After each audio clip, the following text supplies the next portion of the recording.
Talking about happier times, you got us back to Brighton, back to the Wifteen after those horrible years away in Kent. And the Wifteen for me is my home. I grew up there. I had a season ticket for 9 years. I absolutely loved it. Thank you. Talking about the Wifteen and those you spoke about earlier, the back-to-back promotions, the players we had. Like you mentioned, Paul Brooker. You got Danny Cullip. Michelle Kuipers, the list could go on and on. How hard was it to bring in players, bring in managers that we didn't have a permanent ground? We were back in Brighton. We had no permanent home. Was that difficult at all? It was, in one sense, it was difficult. But in the other sense, I think people began to realise what I was doing at Brighton and that we were on the right track, in terms of not only re-establishing ourselves, financially, but playing good football, introducing the community, a community scheme that was far deeper than other clubs. People began to realise that something was going on at Brighton. And of course, Zamora was a talisman for other players. They wanted to play with Bobby Zamora. So that was that was an interesting aspect. And you mentioned several. I mean, look, the players we had in midfield: Dodge, Charlie Oatway, Chippy Carpenter, all through the team. Nathan at left back, and then Kerry.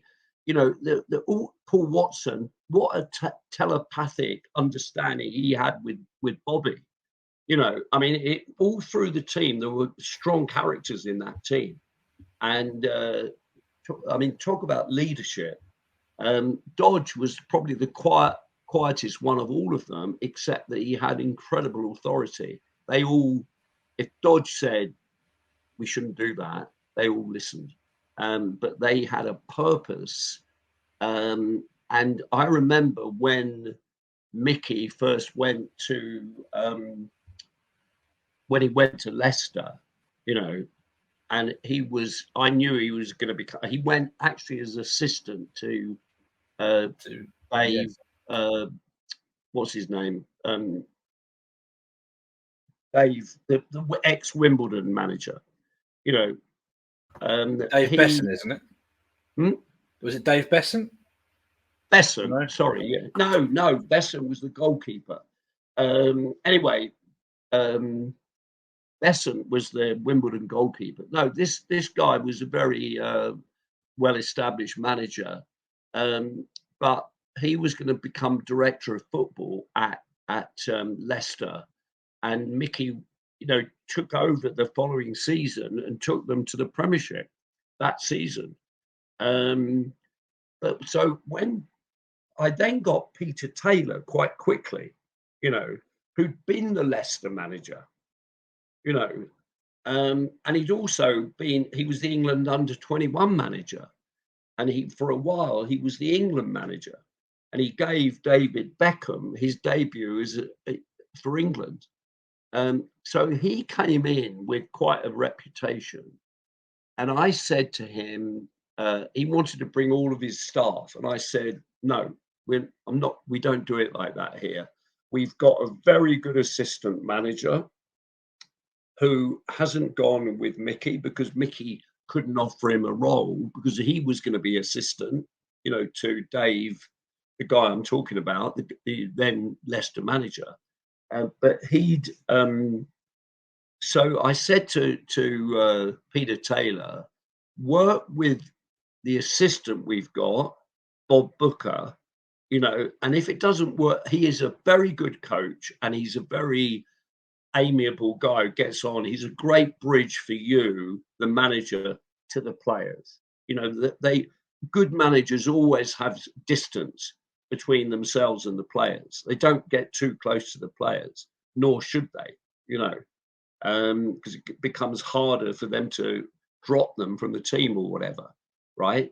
So I said to, Taylor, for example, if you can't get on with Bob Booker after a couple of months, we'll talk about it again, because obviously I'm certain that you will be able to get on, because not only is he he's a very good coach. He had all these badges, Bob, and he was a very good, most of the time, a lot of the sessions, Mickey had Bob Booker doing the coaching. So he was, anyway, the point is, so with Taylor, he came in, he wanted to change things, not only bring his people in, but he said, I think we, like Paul Watson, for example, was the best left-footed right back in the history of football, right? He comes in, immediately he wants to play him left back. And I'd already said to Peter Taylor, this team knows how to play. They know the system. And I explained the system. I said, you sit down with Dodge, the captain, and with the senior players, that, we don't need to, there's no, it's not broken, so we don't need to fix it. The team, we were third in the league at that time when Mickey left, going for the championship, going for League One. We were third in League One when he came to us, having won League Two the previous year. And I said, there's no great need to change, but he came and he enjoyed it, Peter Taylor. But when we got, we won that league that season, he then resigned to me the morning of the coach, the big parade on Seafront, because he thought he would walk straight back into a Premier League club, as a result of that. So then I had to look for another manager, and I was after Steve Coppell, and I was after, but I couldn't get Steve Coppell. He was away in the Far East, which he always went away, after a football season to relax and just. So he had an agent who was a good agent, but he was trying to get a hold of Steve Coppell. But I was also, it was a short list of Coppell and this German guy, Winfried Schäfer, who had been manager of Stuttgart, in the Bundesliga, and was then manager of Cameroon in the World Cup. And he'd been coach of Cameroon from the previous year when they won the Africa Cup of Nations. And they were a very good team, Cameroon. They were brilliant defensively.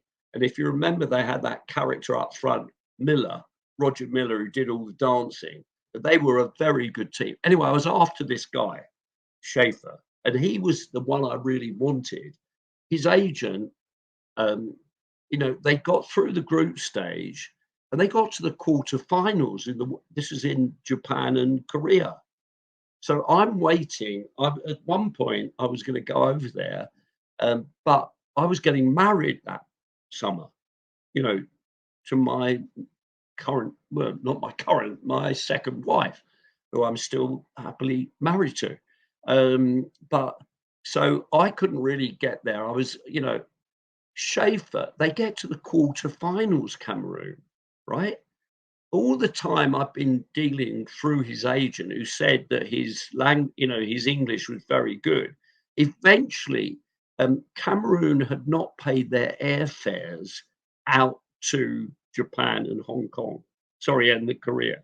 They'd got the players and the coach and everyone they booked them on flights, but they hadn't paid for them, so they couldn't get back from Korea and Japan. So Winfried Schäfer hitches a lift, on a American Air Force C-130 into the Philippines, going down to Manila or somewhere. Eventually takes about 4 days on various American Air Force cargo planes, gets himself to Spain, where I was, right? He comes to this, he looked as if he'd been in the Vietnam War or something. He was haggard when he came. But he'd been sitting on these benches, on these, these troop carrying planes. you know, without any service or anything, you know. And he'd been on about 5 different flights like that. So when he arrived, you know, with his agent's all smart, and there's Winfred. Look, he'd been dragged out of a swamp, you know. But then he couldn't speak a bloody word of English. And I felt so sorry for him, you know, because his agent had sort of kept going on to me about, and he'll learn it very quickly and all the rest of it. But I knew, and I'm not, you know, it brings you to right up to date with De Zerbi, you know, whose English is not very good at the moment. But in those days, you know, I couldn't afford. We were going to the Championship, second level of English football. I couldn't take the risk of a coach who literally had to do everything through translator. I couldn't take that risk. And then eventually I got hold of Steve Coppell, and you know, the rest is history, sort of thing. But you know, when I, you know, found out about De Zerbi, it took me back to this time when I was getting this German manager of Cameroon. But I felt so sorry for him because his face, when I through the translator, said, I can't offer you the job. His face, you know, was virtually mud stained, but his tears went down, creating little channels of tears down. He was so upset. I felt, you know, it was just amazing. And then we, you know, we went in, but Steve Coppell, I couldn't get until what happened. When he eventually came back to England, he fell asleep when I was interviewing him, because he landed in Heathrow and came straight to meet me. And I said, he doesn't need to do that. He needs to get a night's sleep. He's not used to being on aeroplanes. You know, he was coming from Hong Kong or somewhere. He fell asleep on me in the hotel. So I said to Steve, let's call this a day. You know, I need to appoint a manager. So I gave the job to Martin Hinshelwood, who'd already been a caretaker manager for the club a couple of times in the past. And he was head of the youth side, you know, youth development side. Yeah. And unfortunately, it didn't work out for Martin. And I kept him in the club. I mean, I didn't sack him. You know, I just said, go back to your other job. Because Coppell came, and you know, then he was sharp as a new pin. And I don't know if you remember, but when he took over, we had 4 points after 14 games, I think, or 12 games. And we very nearly saved ourselves from it. You know, our form from when Coppell took over, we would have finished 9th in the league if we'd had that, you know, that squad of players and that coach. And so we would never have got relegated if I'd actually been able to get Coppell earlier. But yeah, I mean, interesting. Football hasn't changed. The way it's run, the way it's a series of, you know, blunders with an occasional bright idea that works, and people have their highs, and even great people in football like Alex Ferguson have their lows. You know, look at the mistakes Alex Ferguson made in terms of players. Players, yeah. You know, even the great managers make mistakes. I mean, Ian Holloway, going back to Bobby Zamora, you know, went on to have a really good managerial career. And I've seen him since. And I often say, you know, if only I tried Zamora at left wing back, you know. And he just laughs, you know, and it's like, anyway. Oh, there's one thing you mentioned there, obviously, because I went to the Grimsby game when we had to win to stay up. Obviously, it didn't happen. Did you know then that would be the summer we sold Zamora? Because yeah. I remember my dad looking at me saying, "This will be the last time you see this man in a Brighton shirt." And Yeah. for a 6-year-old me, it was absolutely devastating. That was the first time I ever cried at a football match, and Okay. I will hand on heart admit that it was Well, horrendous, and it was I'm upsetting. glad, And Aaron, I'm glad that it got to you in that way, because it shows you're a real, um, you know, devoted, dedicated Albion fan. But you know what football brings to you, because as a young kid, you were so emotional about it. That's what we all remember in football. It's those things that really are the core of what makes a fan. I mean, the only consistent thing in a club is the fan. Everything else changes, from the chairman down to the program seller, everything but the fans. And the fans change because we've got 30,000 people now coming every week to every game to the Amex. Probably 25% of them don't know who the hell I am. But what is interesting is that I go to a lot of the away matches and I always go with the fans. I never go in the boardroom. You know, Only when we play a club where I know the chairman, Everton, Bill Kenwright is a good friend of mine. Uh, Norwich, who we play every other season because they get relegated and then they come back up again. Delia is a very good friend of mine. You know, yeah, there's not many now that I know the chairman. And what is unique about the Albion today,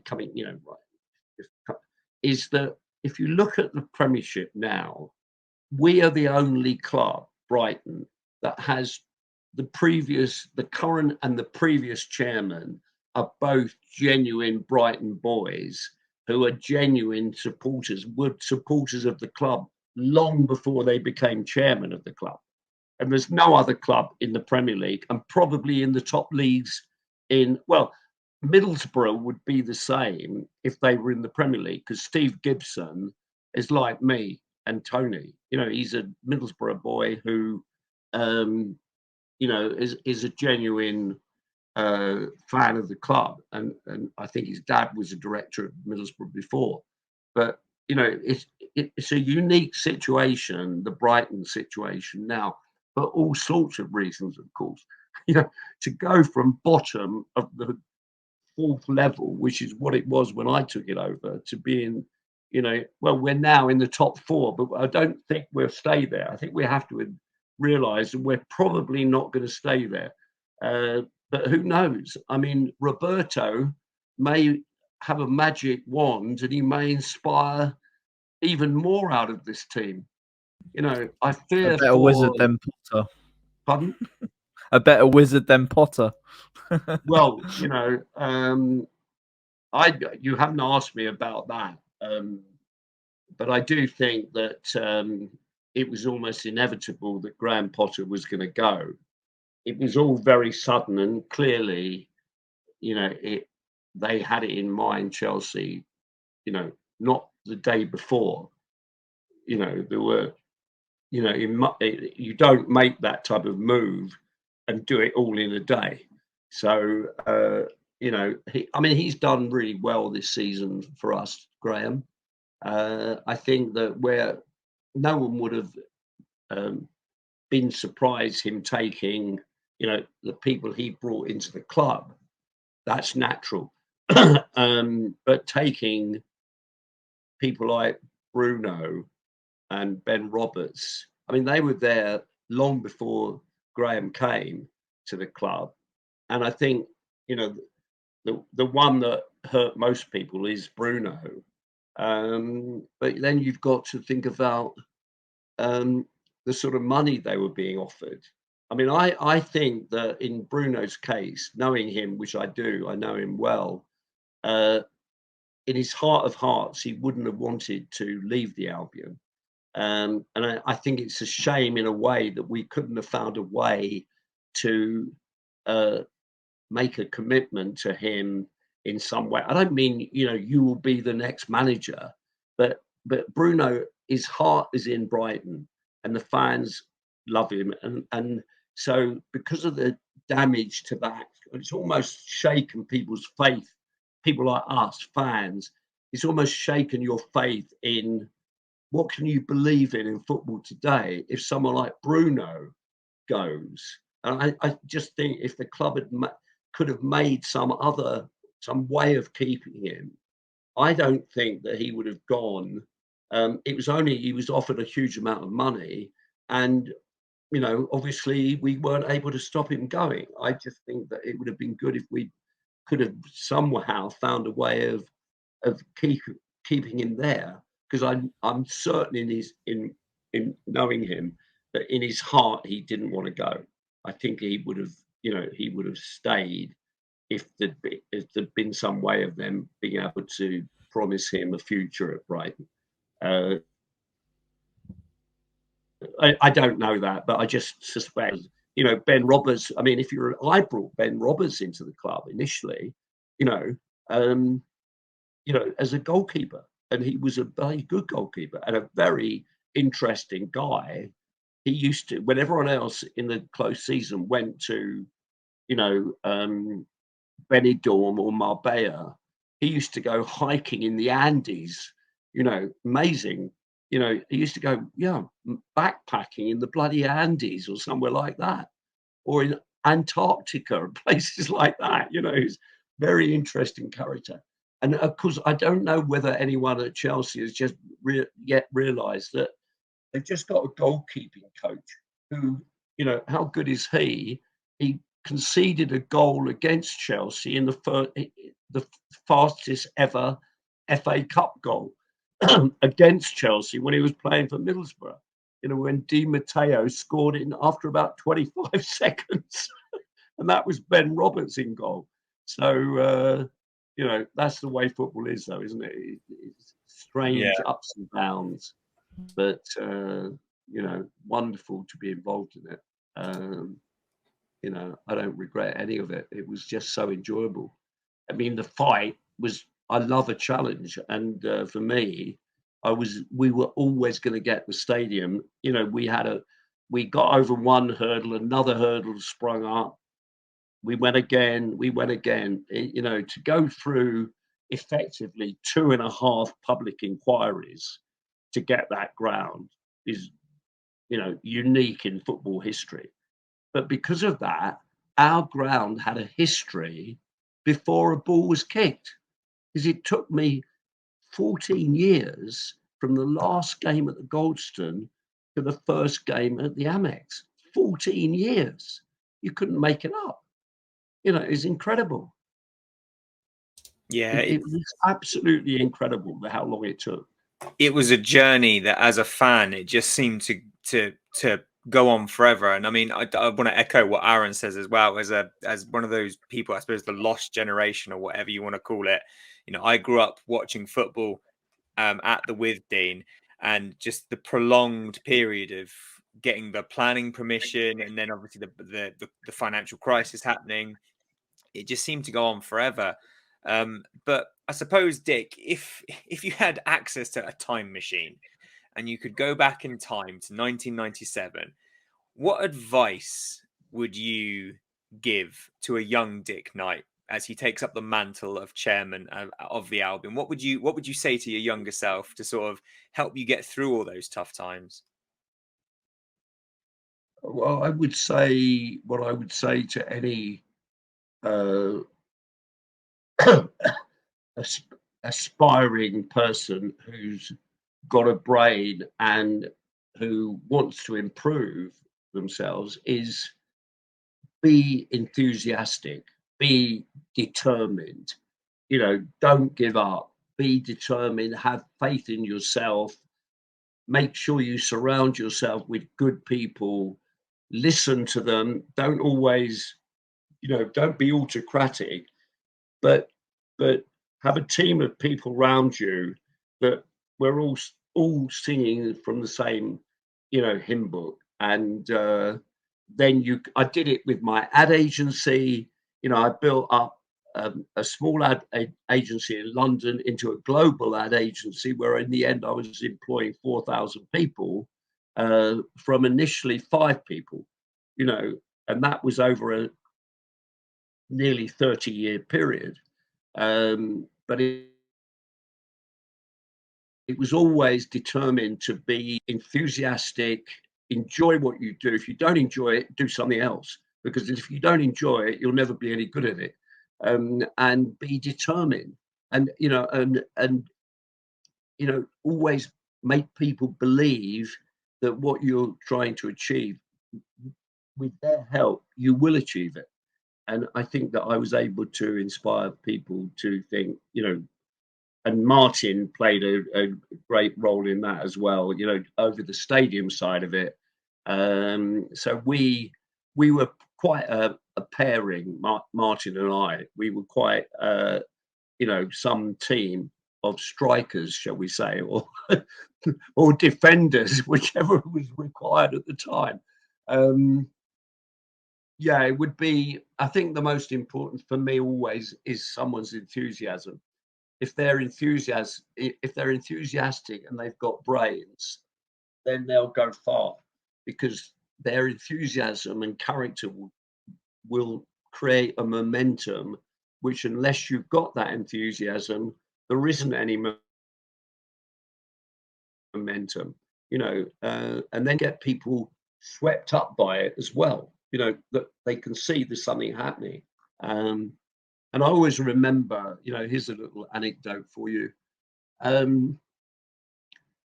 Some of you will know, you'll know the name Derek Allen, who was our club secretary. In the dark days when I was trying to negotiate with Archer, I had to arrange a meeting. Derek was the company secretary then, and he was working effectively for Bellotti, who was the chief executive. And one day, Bellotti was supposed to be bringing some of the company's books to my house in Hove. And Derek came because he had certain information that was part of what I was supposed to be gathering. And so they came to my house, and no one else was there. So I put them in the lounge, and there was this big chaise lounge in the lounge that actually seated about 7 people, right? There was only them there, I went into the kitchen, made coffee, came back in on a tray with 3 cups of coffee. And those of you who know about French antique furniture will know that a chaise lounge, one end of it curls over like that, right? So there in my house, I wish to God I could have taken a picture, because there was Bellotti at one end, sitting like that, with a big, miserable face on. And right at the other end of this huge chaise lounge was Derek Allen sitting there, and he was like, he hated Bellotti. And that was everything about, so Derek, not long after that, resigned. He couldn't stand it anymore. And this was still months before we got a conclusion. I said to him, Derek, he was a teacher. So he then became a teacher again for a while. I said, if I ever win this battle, I want you to come back, because, if you said to Derek about football regulations, what's the situation if we take a player from South Africa and put him into a loan situation in a club in Scotland initially, and then Derek would come back to you 20 minutes later with the answer. Brilliant. He was really, he and I did I did all the negotiating on players, in terms of signing them and the fees and all the rest of it. I gave it all to Derek over the phone. Next morning, I had players' contract in front of me. Every piece of detail that I'd given him was there in the contract, and that's what we then signed, with the club. Occasionally, there were chairmen who said, no, I never agreed that, although they did. Ron Nodes was one of those. He was the Crystal Palace chairman, and Brentford chairman. he would say something, he'd agree, and then he'd say, "No, I didn't agree that." And Derek would say to their club secretary, "My chairman has signed this off. That's what he agreed, and that's where we are. That's our positions. If you don't like it, we'll go away, and whatever." But so when I eventually took over, he came back, and of course, his body language then was totally different. It was amazing to see the difference the same person can be when you infuse them and get them believing, I want to go to work. I wake up and say, I'm going to enjoy work today because we're doing something that's good. That's my advice to anyone in any walk of life. But football, you've got to be prepared for the downside. You've got to be prepared to take the blows because you're going to get blows. Tony's had it. Paul Barber has it. Everyone who's been in, Alex Ferguson had it. All the great managers have had it. All the great chairmen have had it. It's never 100% right all the time. You just have to weather it and make sure you're on the right track. And I think our club is on the right track. Whether we will ever go much further than we are is another matter, because if you want to compete at the top end of the Premiership, you're talking billions, not millions. And it's Tony, whether he's got that sort of money or not, whether he wants to commit it is another matter. I think the club is an extremely valuable asset now, because of all the things that have been done, and but it comes from this history of being nothing and then being something, which makes our fans unique. It makes the club unique. And it made, if you remember, the 25th anniversary of Hereford was almost when we got into the top 4 in the Premier League. It's almost as if something is driving the future of the club in terms of, it was always meant to be. I knew that if I got a stadium, we would go to the Premiership. I was absolutely certain of it, even when we were bottom of the lowest league, because I knew I would build up the playing side when I'd sorted the finances out. I knew I would be able to, I was certain I'd be able to get good managers. And Tony's just taken that on. Let's all hope that De Zerbi becomes another great Albion manager. I just hope he can communicate with the players. But we all wish him absolutely all the best, don't we? And but I think that the club, Albion fans have got to get used to the fact that the end of last season, particularly the 2 away wins in successive weeks at Arsenal and Tottenham, that for me was incredible, because we were in the cup going to these grounds where you could get a lucky result. We were in the league going there. That's why I love going to away games with fans, because so many of people like you are just, they come up to me and say, Dick, thanks. We're just loving this. Even if we lose the game, here we are competing with these big clubs that we never dreamt we'd be playing them in the league. You can always play a big club in the cup. But I think it's amazing that how far we've come. And all credit to Tony for taking it on from me. No, last thing from me, Dick, is a personal thank you. And it's thank you for really saving our football club from the brink of very extinction. Thank you for getting us back home where we belong, back to Brighton. You gave me some of the best memories I could have ever hoped for as a child. At the Theatre of Trees, it's a place I call home. I'm lucky enough to. Lovely, isn't it? I've played at the Withdean against AFC Vardinians, and even to play on the pitch is still mind-boggling for me. it gave me so much joy and so much love that I'm sure all our listeners would have the same thing, same feeling. And to be brutally honest with you, Dick, without you, there is no Brighton and Hove Albion Football Club. We wouldn't exist. You know, all the success we have now is because of the foundations you, Martin Perry, your team you had under you. Without them, this wouldn't have happened. And I can only say this with a whole heart: is thank you, Dick. Just pure and simply thank you. Well, Aaron, I really appreciate that. You know, I'm so many people say things like that, but you've just expressed it in a beautiful way. And I'm very proud of the fact that, you know, so many people get so much enjoyment from sport, you know, and the value of sport in our lives, football is there's no doubt amongst us as to why it's the best sport in the world. I mean, I love cricket, but I don't love cricket as much as I love football.